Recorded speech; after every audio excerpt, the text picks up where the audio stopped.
You're here in Wisconsin. One of the things everybody's looking for, and we'll get into more detail throughout the hour, is the economy. You are going to leave this town hall and you're going to announce that you're building 20 new ships. You're rebuilding the military. And how many jobs? Well, it's going to be probably 6,000, 7,000 jobs, could go up to 10 in Wisconsin alone.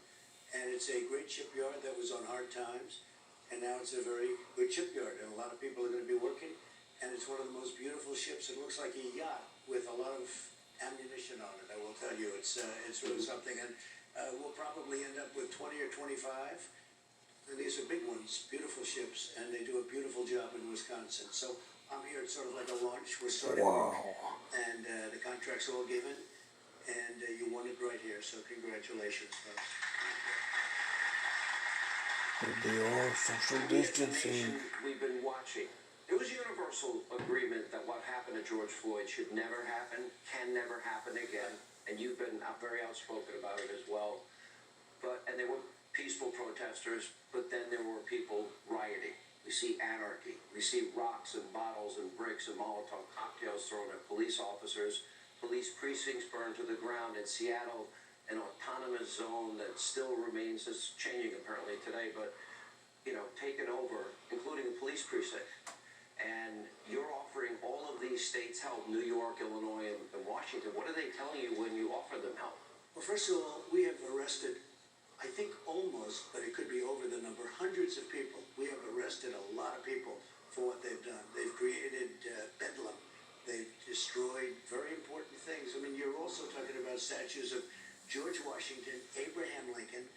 They'd like to get Jesus. You know that, right? They said, we want to get Jesus. Yeah, Sean King, the radical. These have nothing to do with any particular event other than they're troublemakers or agitators, and they're anarchists. The big thing they want is they want to really destabilize our country, and we don't let them. So, Criminals people, if you've arrested belong in jail. we don't know about it. They said, we don't talk about it, so we do it. But I said, I think the public should know it. And, we have a Statues Act, a Monument Act, which puts you in jail for 10 years if you do what they've done. So we've got that. We've got all the tapes, because the nice part is it's all on television. Like the character on the horse the other day, he's up there putting on the ropes. He's in trouble. On the Andrew Jackson, it's beautiful, right opposite the White House. And, remember Andrew Jackson, the Battle of New Orleans, and so much. He was a very good president. He was a great general. And you can't let that happen. But they're after Abraham Lincoln, and tonight, I guess they're looking at Abraham Lincoln. And that was the Emancipation Proclamation. So you have that, and you're signing Emancipation Proclamation, and you have somebody, I think, that wasn't freed, and he's getting up. It's the position of he's getting up. He's being freed by Abraham Lincoln. And I can see controversy, but I can also see beauty in it. And it was paid for by slaves. I don't know if you know that. It was paid for because they were so grateful to the president. It was paid for that reason. And they want to take it down. And we can take things down too. I can understand certain things being taken down, but they ought to go through a process legally. And then we take it down, in some cases put them in museums or wherever they may go. But these are really rioters, and there are a lot of bad people involved. They talk about protesters, and they're protesters, but there are beyond protesters too, and we're not going to allow it. So we have many, many people under arrest, and we have some just from the other night in Washington, but I'm talking about in other states also. You've offered help to New York? Excuse me, by the way, and Washington is not D.C., not a state. Because if I say that, a little statement like that, sometimes I'll say, should I correct myself? Because the fake news will say, he thought D.C. was a state. So I just want to make that clear so they can't do it. Always by the way, they do it all the time. You know what I mean? Let's talk about these states, though. You see your old city, you're now a Florida resident. You're going to save a lot of money on taxes. There's no state income tax in Florida. But you see New York City, 350% increase. You see in Chicago last weekend, 102 of our fellow citizens were shot, 12 were children, and 14 died. The carnage existed all throughout these years that Joe Biden was vice president, Barack was president. I don't know any reforms that they put in place after Ferguson or after Baltimore or many other incidents. No, they did virtually nothing. And I call him Corrupt Joe. He's corrupt, and you look at that administration, they have had more. And when you see what's happening, because you saw the notes now from the Oval Office meeting and all of the things. We're gonna get to that. What's happening is a disgrace. This is a corrupt situation. We caught them spying on my campaign. They were spying. I said that a long time ago, remember? But I said it without great knowledge. It turned out to be correct. They were spying on my campaign. And There was a lot of if pushback it too. was switched with Democrat and Republican, the opposite way, you'd have people in jail for 50 years for what they did, because that's treason. That's a terrible thing what they did. And what they've done to people like General Flynn and like others is disgraceful. I want to get back to that. I want to stay on this issue, though.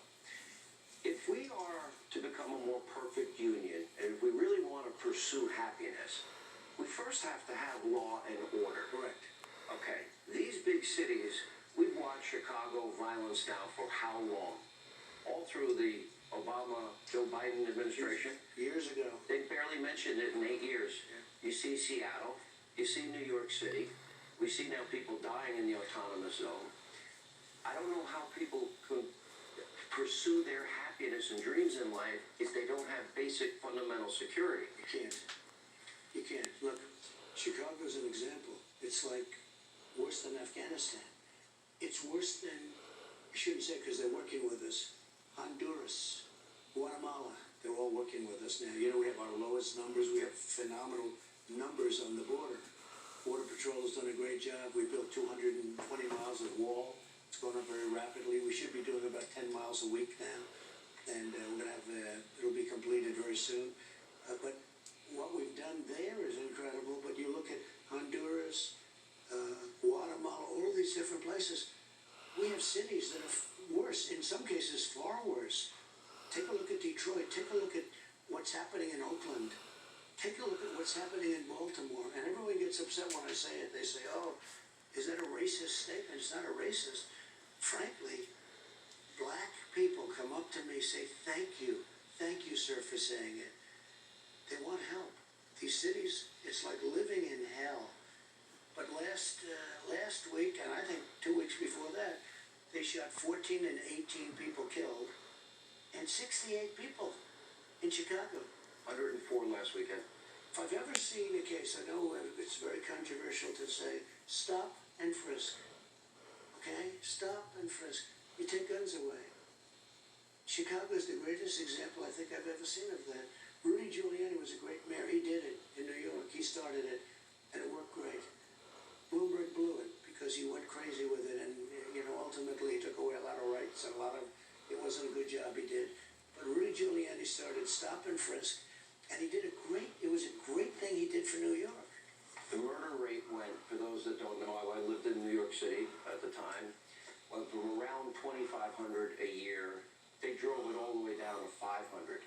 And what they did is they went into the areas that had the highest incidence of crime. That's right. And saved a lot of lives. So we're Americans. I think we can do anything. I'm that optimistic. We can stop the violence, right? We could stop it quickly. And at some point in the not too distant future, I'm going to do it. And if they don't do something with Seattle, we're going to do that. We're going to go in there because what's happening is they're taking over American cities. By the way, in all cases, it's Democrats. They're Democrat run. In all cases. And Joe Biden. All run by Democrats. It's so crazy what's happening. This guy doesn't talk.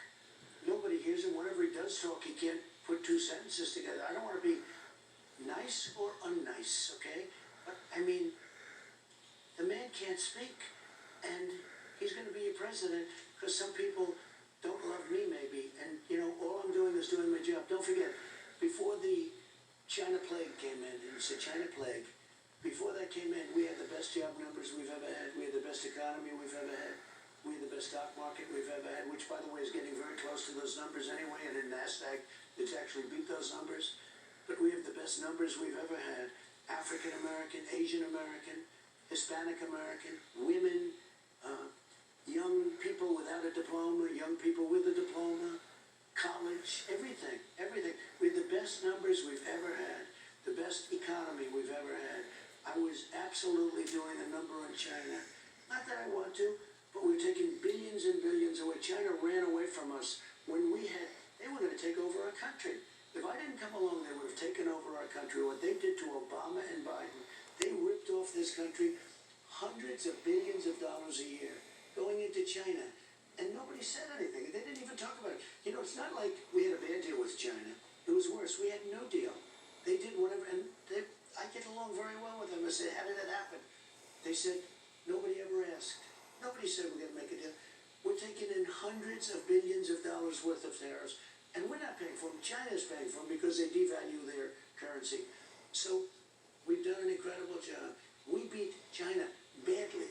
China had the worst year they've had in 67 years prior to the plague coming in. They had the worst year they had in 67 years because of the Prior tariffs to and all the things that I've to the Wuhan But flu. they say, he got beat in the China deal. They didn't do a China deal. China ate our lunch before me, and they would have destroyed our country. China, in my opinion, would have destroyed our country economically if I didn't get elected. And many other things. Coronavirus, we did the ventilators. We didn't have any ventilators. We did the ventilators. We did so much. 10 days after the first identified case of coronavirus in the United States, Right. you implemented a travel ban, followed by a quarantine that had not happened in 50 years, and then subsequent travel bans. Joe said it was hysteria, xenophobic, and fear-mongering. Well, he didn't say it. They have people that write, you know, I'll make a statement. It'll be a nice statement. It'll be a little complex, or maybe it's not complex. And they will have that statement analyzed. And they'll say, Vice President Biden said, and they'll have it broken down to, and I said, he didn't say that. He never said xenophobic, because I don't think he knows what the word means. But he said it was xenophobic. It was horrible. So I made that was at the end of January. That's very early, January 30th. Nancy Pelosi and many other people, including Republicans, were months later, they were saying, you know, let's go to Chinatown and celebrate. Nancy Pelosi was celebrating in the February 24th. Correct, in the streets of Chinatown. And then they, you know, there's no business like this. They just, you could do a great job, like Schumer. I did a phenomenal job on a trade deal. And they asked him, what do you think of the deal? Oh, I didn't like it, no good, no good. He never even saw the deal. It's just like an automatic thing. You hear the sound of that helicopter? Is that a beautiful sound? Beautiful sound. Made in the USA. It's all made in the US. You mentioned earlier my list. Okay. We're beginning, I was a little surprised, I'm not gonna lie. They had predicted for May 9.5 million jobs lost. We ended up gaining 2.5 million. Almost three. We had the largest retail sales month, I don't know if you all saw the numbers, 18%. That's a record. So here's my list. And we had a pretty good number come out today in jobs, too. Well, I didn't see the number. Also better than projected, but more importantly, so we have more cases because we do the greatest testing. If we didn't do testing, we'd have no cases. Other countries, they don't test millions. So up to almost 30 million tests. So when you do 30 million, you're going to have a kid with the sniffles, and they'll say it's coronavirus, whatever you want to call it. I said the other night, there are so many names to this. I could name 19 names, like Corona 19. But I could name 19 names. But the fact is that there's never been a thing like this. We've done 30 million, almost. We'll be there probably today or tomorrow. 30 million tests. And when you do tests, you have cases. But what they don't say is there are fewer deaths than there have been. Way, way down. And our mortality rate is among the best countries in the world. Meaning people that die. Because a lot of these tests, it's a kid doesn't even know. In some cases, it's people that didn't even know they were sick. Maybe they weren't, but it shows up in a test. So they'll say 30 million tests. Now you have a big percentage of that. But other countries do very few tests. So it shows they have very few cases. And sometimes I jokingly say, or sarcastically say, if we didn't do tests, we look great. You know what? It's not the right thing to do. Treatment, vaccine, where are we? So I think the vaccines are coming along great, and I think what they call therapeutics are coming along great.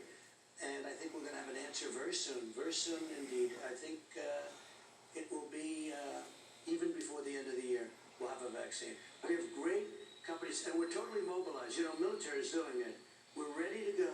As soon as they have it, we will be distributing that all over the country. Let me go. You talked about my list earlier. So Joe Biden was vice president for 8 years. He has a record that at some point, I assume, somebody might have to ask him, or maybe you will when you debate him, if he shows up, which is a question we'll find out in the future, but 13 million more Americans after 8 years were on food stamps, 8 million more in poverty, the lowest labor participation rate since the 70s, Right. worst recovery since the 40s, lowest home ownership rate in 15 years. Now I look at your record for pre-coronavirus.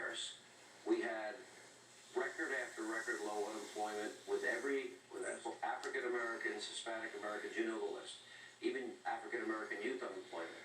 I don't want to get to the issue because it seems like if we look and compare and contrast historically black colleges, a 5-year commitment with more money than ever before, opportunity zones. I think one of the biggest changes is criminal justice reform. Well, the biggest thing, criminal justice reform. Obama and Biden never even tried it. And that was something so important for the black community. They came to me, they wanted it so badly, because it's a very unfair situation. And they came. So Unfair to minorities. Especially minorities, and especially black and Hispanic. It's so unfair. And I said, why wasn't this done before? Now, Obama didn't try. If he did, he may come out and say, we did try, but, he